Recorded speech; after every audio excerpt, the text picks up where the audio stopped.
Humanga ang komentarista na si Tim Bradley sa paraan ng pagbabalik ng undisputed super bantamweight champion na si Naoya Inoue upang manalo matapos manabagsak sa second round ni Ramon Cardenas.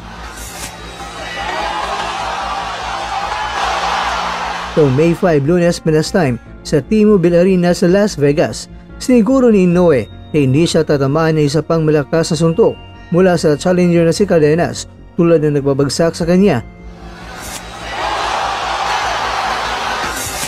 Ang Japanese superstar na si Inoue ay umarangkada sa kanyang bilis, kombinasyon ng mga pagsuntok na tila ba sumasabog at nakakuha ng 8th round technical knockout. Sinabi na ni Inoue na mananatili siya sa 122 pounds hanggat kaya niya na makuha ang timbang. Malamang ang pag-akyat ni Inoue ng timbang ay para sa natitirang bagay na lang yan ng kanyang karera dahil wala siyang problema sa pagkuha ng timbang sa super bantamweight division. Iyon ang gusto namin, gusto naming maaliw. Talagang nakakaaliw yun. Yan ang sabi ng komentarista na si Tim Bradley sa Fight Hub TV tungkol sa laban ni Inoue kontra kay Cardenas ay nakala niya na talagang isang solidong performance ang bakbakan.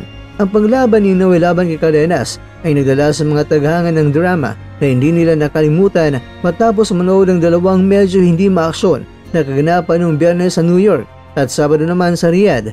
Iniligtas na Inoue at ng World Boxing Organization featherweight champion na si Rafael Espinosa ang 5 de Mayo weekend sa kanilang mga laban. Featherweight warning, hindi ka dapat matatamaan ng ganung uri ng suntok pare.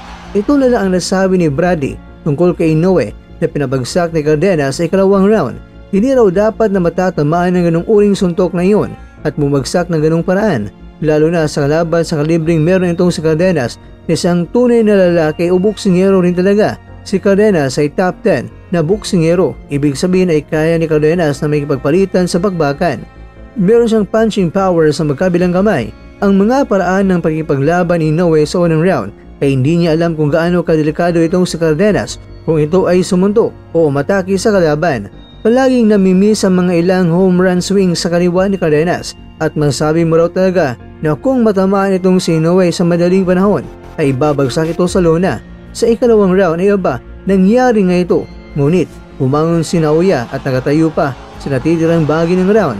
At ayon pa kay Bradley, sa paraan na kayang bumangon itong si Inoue, bibigyan niya ng credit si Inoue dito dahil talagang nakabangon pa si Naoya at ginawa niya ang parehong bagay na ginawa niya kay Luis Nery. Pagkatapos na pinabagsak si Inoue, pinasak ni Inoue itong si Nery at tinapos ang laban. Ang suntok ni Cardenas na nagpagbagsak kay Inoue ay mas mahirap kaysa sa ginawa ni Nery sa kanya noong nakaraang taon. Malakas siyang tinamaan ni Cardenas ng kaliwa na malinis na tumama kay Inoue.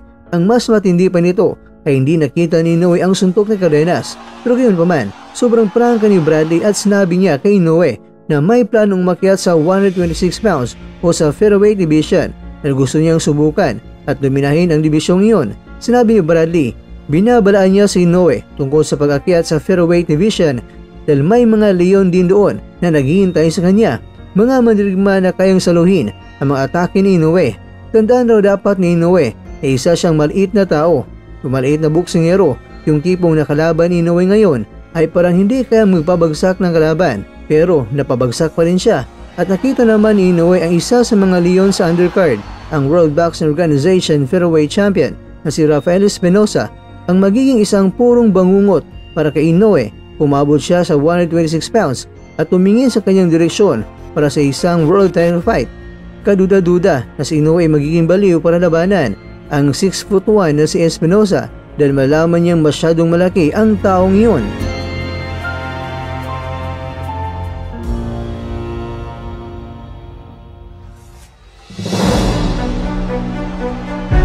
Mga kakwento, ito ay higit pa sa accumulative effect. Sabi ni Bradley tungkol kay Inoue, ito ay mas maraming mga kombinasyon at bilis ni Inoue na sumuntok kaya talaga nakakalismaya para sa kalaban.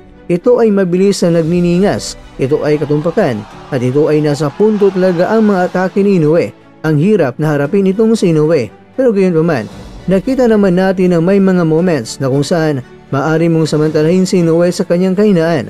At yun yung mga dahilan, mga kwento ni Tim Bradley kung bakit nagbanta siya kay Inoue sa planong umakyat ng timbang. At ito rin kay ang personal na dahilan ni Inoue kung bakit sa pag-akyat ng timbang ay biglang umatras siya kung mananatili pa ng mahaba si Inoue sa Super Bantamweight Division. Kaya ba, good news ito dahil may mga tsansa pa na ang mga mandirma nating mga Pilipino ay makakasagupan niya.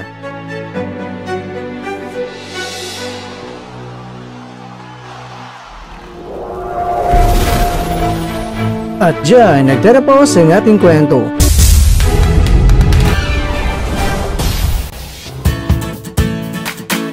Maraming salamat mga kakwento sa inyong panonood. Pero baka naman mga kakwento ay nagustuhan niyo po ang kwento natin ngayon.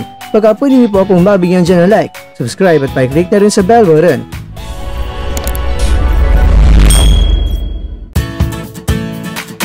Pero bago tayo tatapos mga kwento, syempre, shoutout po muna tayo dyan sa ating mga kakwento.